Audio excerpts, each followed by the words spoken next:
commencer. On avait Attends un peu, Jean-François, je mets l'enregistrement. OK, c'est bon.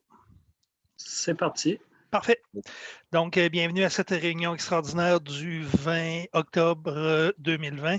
Donc, on avait un ordre du jour, mot de bienvenue à l'Assemblée, constatation de l'avis de convocation, adoption de l'ordre du jour du 20 octobre, approbation, acquisition d'une rétrocaveuse usagée, période de questions-réponses, levée de l'Assemblée. Donc, comme il manque Mathieu, donc on ne peut pas rajouter de point au varia. Qui fait la proposition de l'ordre du jour? Bravo. Ramon, secondé de Jean Edmond. Parfait. Constatation de l'avis de convocation. Vous avez tous reçu l'avis de convocation? Oui. Bien propre. OK. Adoption de l'ordre du jour, ça c'est bon, c'est fait. Approbation, acquisition d'une rétrocaveuse usagée. Donc, le but de la rencontre d'aujourd'hui, c'est de mandater la direction pour être capable d'initier le projet d'acquisition d'une rétrocaveuse usagée. Donc, on avait quoi? 95 000 que tu parlais avec un budget, là, avec les taxes et tout. C'était quoi? C'est un budget de 105 000 que tu parlais, Louis? Oui, je recommandais une approbation d'un budget de 105 000 pour à tout et partout. Louis, 105 000, est-ce qu'on peut y aller sur invitation encore? Oui, ou que ce soit un appel d'offres public? Oui, parce que dans le fond, dans le 105 000, comment je voyais les choses, c'était 95 000 hors taxe pour la limite supérieure pour une rétrocaveuse. Okay. Avec des possibilités dans le fond, ça nous prendrait un membre expert pour garnir notre comité de sélection. Ce membre expert-là, ça pourrait être le même qu'on va prendre là, pour faire les inspections des rétrocaveuses. Là, il y a un budget à ça, mais ce n'est pas associé avec l'achat de l'équipement comme tel. OK. Ça, on a besoin de ce montant-là. Puis sinon, c'est comme je vous disais, peut-être dans ce qui est sur le marché, il y aurait peut-être des petits correctifs à ajouter ou la mise en opération. Ça, je ne savais pas. C'est pour ça que je disais, on ne va peut-être pas l'utiliser, mais 105 000, c'est ce qui était recommandé par l'administration comme budget là, pour ce projet-là. Était là ma question, moi, Louis. C'était pour savoir 105 000, est-ce le prix plafond? Le prix plafond de la rétrograveuse, moi, je recommanderais 95 plus taxes. Ça donne 99 000 quelque chose. Puis la limite pour les appels d'offres sur invitation est passée à 105 000 et quelque chose il n'y a pas si longtemps. Là. Ouais. Ça veut dire que si, mettons, que ça se présente dans les offres qu'on a, on a une qui est très potable à 75 80 000, on optera pour ça si elle passe. Nous, dans la grille de pondération, on va inclure le prix. Puis dans le prix, on va faire exactement comme on a fait pour les modules de jeu, à savoir qu'on va dire, on va cibler premièrement certaines rétrocaveuses, puis on va leur dire notre critère prix varie, admettons, de 85 000 à 95 000 pour ne pas se ramasser avec n'importe quoi, puis on les cible. Eux, quand ils vont nous donner le prix final, ça va faire jouer dans la concurrence parce que c'est un critère de sélection, le prix. Oui. Fait on a déjà un target de prix. Ils sont affichés, on les connaît. On a ciblé quelques machines. J'espère que ça va faire jouer encore un peu sur le prix pour que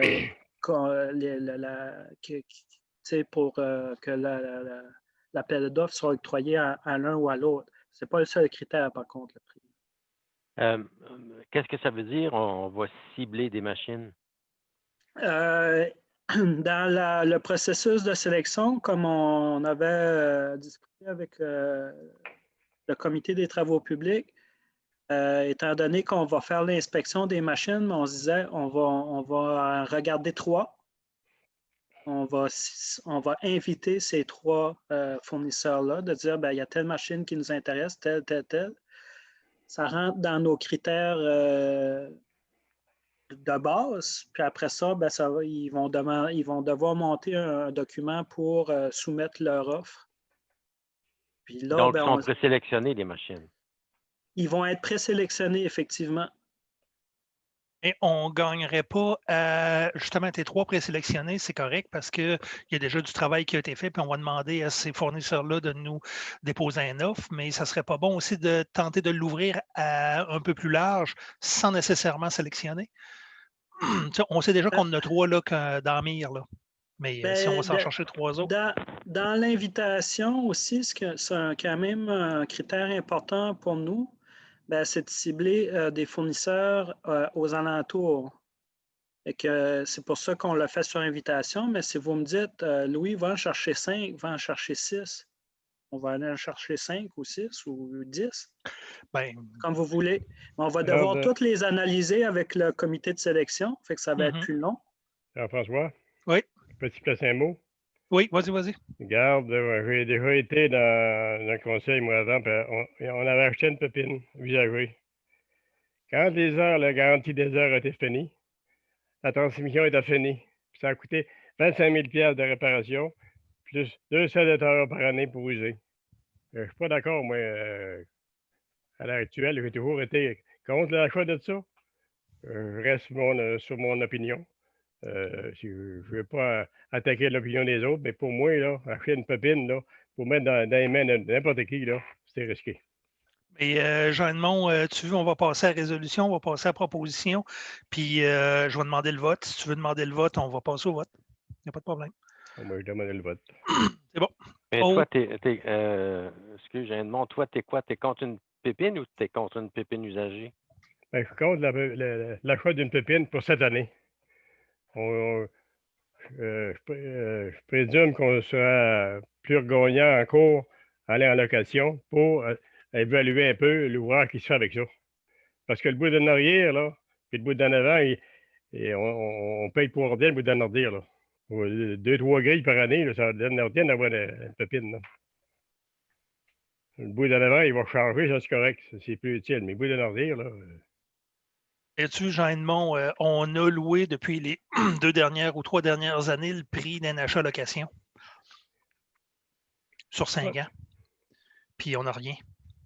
Fait qu'on depuis 2 ans, on n'a rien, mais on payait le prix comme si on avait acquis. Fait que... Ouais, mais une chose qu'il faut que tu regardes en ligne de compte, c'est que quand tu n'es pas là, tu ne payes pas. Tu n'as pas de réparation à mettre dessus. Oui, mais au total tout, sur 3 ans, là, il faudra sortir les prix. En location, ça a été une location bail. Un bail de location ou location achat. Fait que ça revient à la même chose. Là, on a un équipement. Écoute, on a vendu. En quelle année tu as vendu, Alain? Pas Alain, mais Raymond, en 2017-2018 qu'on a vendu. Puis on est encore aujourd'hui à se poser la question si on en a besoin.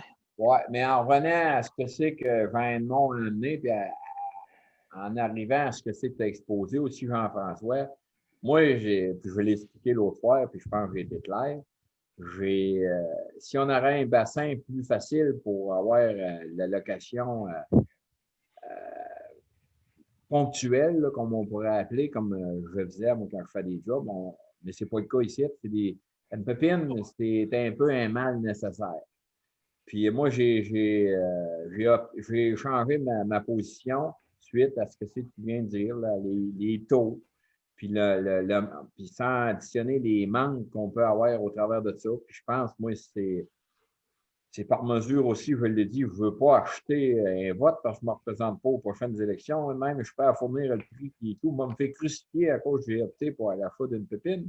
Mais j'ai décidé d'aller de l'avant parce que nos gars, si on veut avoir une certaine motivation puis d'améliorer notre service à nos payeurs de taxes, la pépine, c'est un mal nécessaire, mais il va falloir gérer ça serré pour l'entretien puis lui faire des heures appropriées.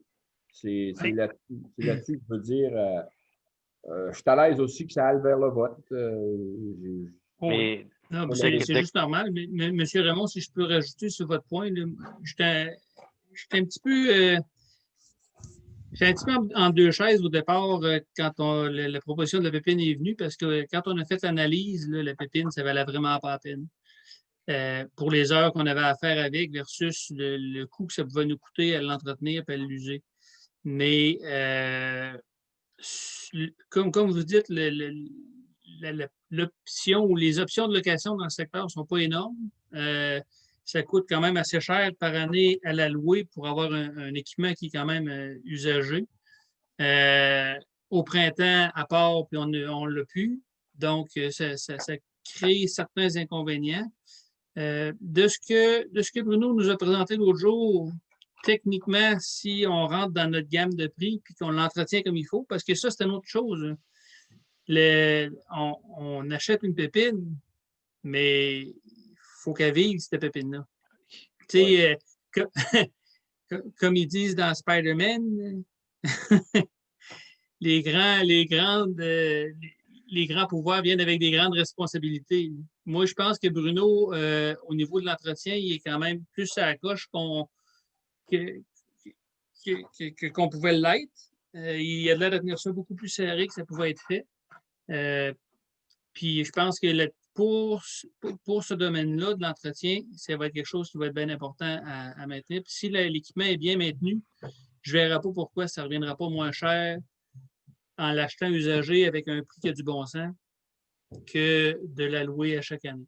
On a l'avantage de l'avoir dans le cours quand on a besoin, mais c'est comme vous dites, M. Raymond, c'est pour donner de l'efficacité aux gars. Moi, je n'ai aucun problème avec ça, c'est parfait. Au lieu d'attendre après la disponibilité d'une pelle l'été, ils l'ont dans le cours, ils sont capables de faire le travaux tout de suite. Tant mieux, mais il y a des responsabilités qui viennent avec ça. Ce n'est pas juste un ananas qu'on donne à tout le monde. Fait que, moi, pour ces raisons-là, je suis bien d'accord. Puis techniquement, on serait supposé d'être gagnant la municipalité devrait d'être gagnante à long terme avec cet achat-là. Ouais. C'est pour ça que j'étais favorable au jour quand on a joué. Jean voulait intervenir. Oui. Moi, je me rallie à Raymond puis à Pascal sur le fait que, puis c'est aussi ce qu'on avait dit, je pense, quand on avait lâché la vieille pépine puis qu'on avait décidé de ne pas en racheter. Oui, ça prend de l'entretien. Oui, il faut vérifier comment ça va être utilisé. Mais la question que moi je pose, comment on va faire pour vérifier ça? Ben, on paye un gars pour ça. Là. On a Bruno qui je pense, prend sa job au sérieux. Puis l'important, il va falloir mettre l'accent que l'appareil ou la pièce d'équipement qu'on achète soit utilisée à bon escient. Hey, moi, j'ai un professeur qui sera fier de moi. Ça, j'ai capable de dire ce on pourrait à la résolution passer aussi, mettre une puce focus dessus, comme nos autres équipements. C'est certain, il faut qu'elle vienne avec. Parce que moi, je ne voyais pas cette pépine-là de blaguer à court cet hiver, mais je passe parce qu'il va aller décollecter la batterie, mais aller vendre la batterie demain. Florian, tu voulais-tu intervenir? Non. Je suis d'accord pour l'achat. Jean, tu voulais rajouter? Non, j'écoutais un petit peu ce que Raymond disait, puis en fin de compte, à quoi ça revient, c'est qu'on va se fier à Bruno, puis on va déléguer à Bruno, mais on n'aura pas de vérification comme telle.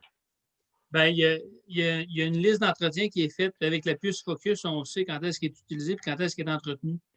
Okay. Fait que moi, de ce que Bruno nous a parlé l'autre jour, je pense qu'au niveau du suivi des entretiens des véhicules et juste du suivi des véhicules en tant que tel, il est pas mal, en tout cas, il est pas mal plus à la coche qu'on pouvait l'être il y a quelques années de ça. Donc, je pense que les gars ont compris aussi que ça faisait partie de l'utilisation normale de peu importe le véhicule, là, de s'assurer de son entretien et de sa bonne tenue. Donc, moi, je suis pas qu'il ne l'était pas avant, mais c'était peut-être moins suivi plutôt. Puis sur cet alignement-là, je pense, en tout cas, moi, je vais donner la chance au coureur. Puis si ça ne marche pas, coudonc, il y aura toujours moyen de la revendre. Elle va avoir une valeur de revente pareille. Il ne faut pas oublier en location à ce moment-là. Il ne faut pas oublier qu'à la rencontre de ce soir, on a notre directeur général qui a sous sa responsabilité notre responsable des travaux publics. Donc, la préoccupation de l'entretien de la pépine puis de son bon usage, je suis à peu près certain qu'il l'a bien saisi ou bien saisi. Oui. Ça fait que... on avait déjà parlé avec Bruno, avec Louis, puis avec Bruno. Ouais, puis l'idée là-dedans, c'est d'en discuter avec le conseil, puis de donner le point de vue au conseil, puis à la population qui nous écoute peut-être. Le dernier point que j'aurais, moi, c'est sur la présélection. Moi, je suis un petit peu d'accord avec ce que Jean-François disait tantôt. Si on élargissait, je pense qu'on serait plus transparent que de faire une présélection de 3. Une présélection de 3, ben c'est sûr là-dedans, il va sûrement en avoir une pour laquelle on va savoir que le prix est plus bas que les autres. Puis à ce moment-là, de quelle façon on peut assurer qu'on va avoir un jugement équitable par rapport aux différents fournisseurs. La dernière fois qu'on a acheté un camion, c'était pas clair, là. La façon dont ça s'est passé, ça fait que moi, j'aimerais ça que ça soit transparent puis clair. Puis Mais qu'on soit surtout, sûr. surtout Puis qu'on peut aussi, avoir des belles surprises. Puis l'autre question aussi, c'est on dit qu'on va engager un expert. On va l'engager comment, cet expert-là? On va le choisir comment? Ben, un expert pour être capable de gérer ça.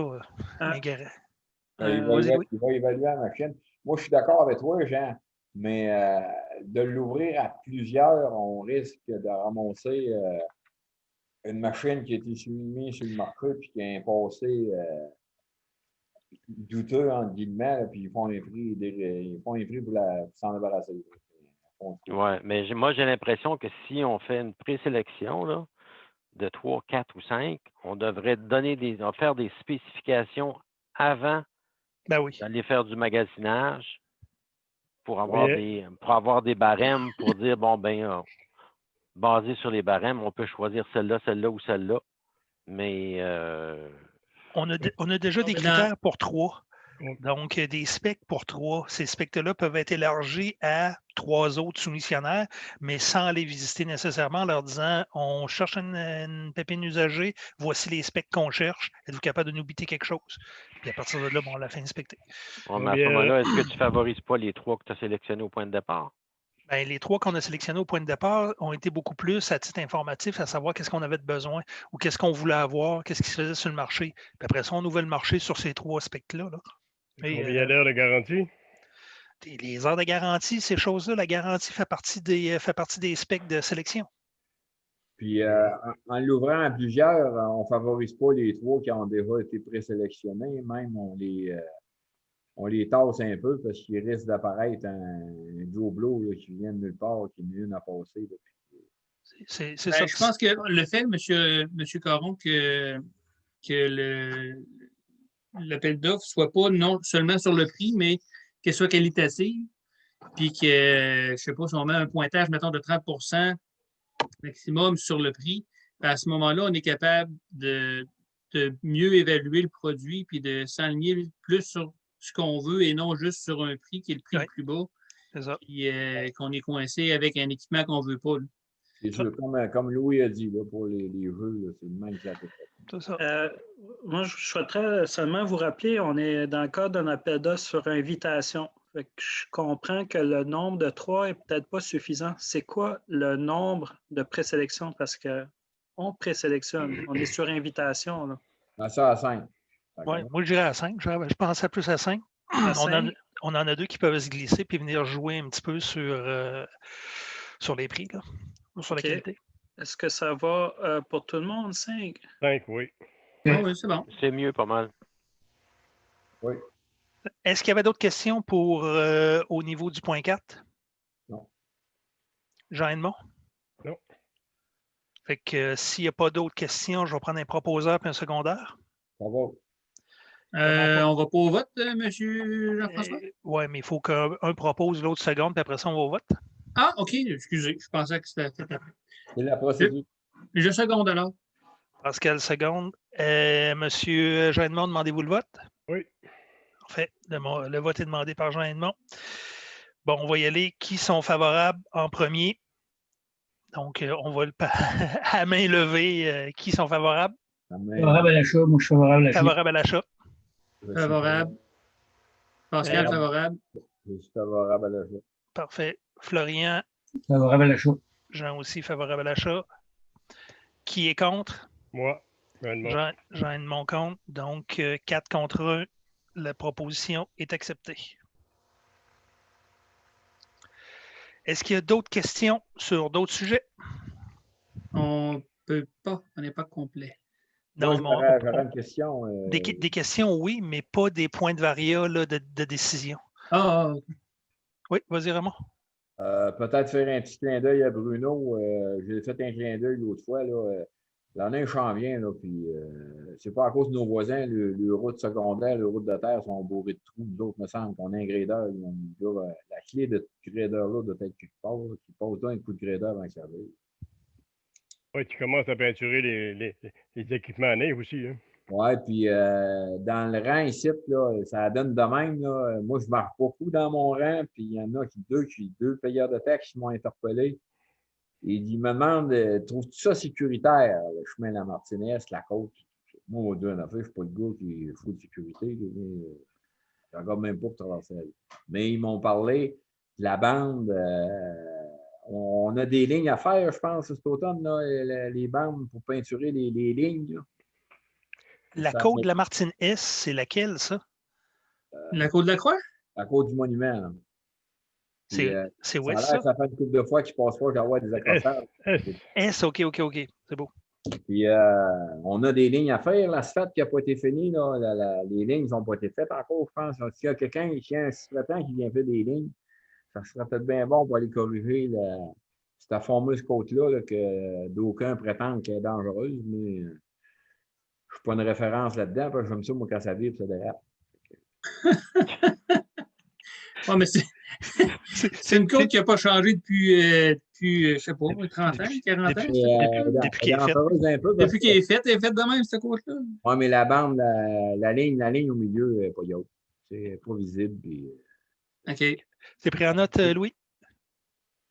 Oui, la ligne. C'est quoi le nom de la côte? Non, c'est où? C'est la côte, il y en a qui appellent ça la côte du Calvaire. Je suis souvent la Martinez. Il y a une croix. La côte du monument. La côte du monument. C'est ça. Il y a une croix de. La côte d'Auberge du Calvaire. Il y a une Sainte Vierge qui t'accueille sur le dessus de la côte. Ah non, ils ont changé, c'était un Monseigneur. Puis, C'était Monseigneur. Ah, c'était Monseigneur, oh, excusez. Moi, j'aurais même mis une Sainte Vierge. J'ai passé trop souvent, j'ai pas remarqué. Avez-vous autre question? Non. Non. C'est pas d'autres questions. Je vais prendre un proposant à secondaire pour la fermeture de l'Assemblée. Propose. Pascal, secondé 2. Secondé. Florian. Parfait. Ben, merci beaucoup, puis bonne soirée. Pendant qu'on n'est plus, est-ce que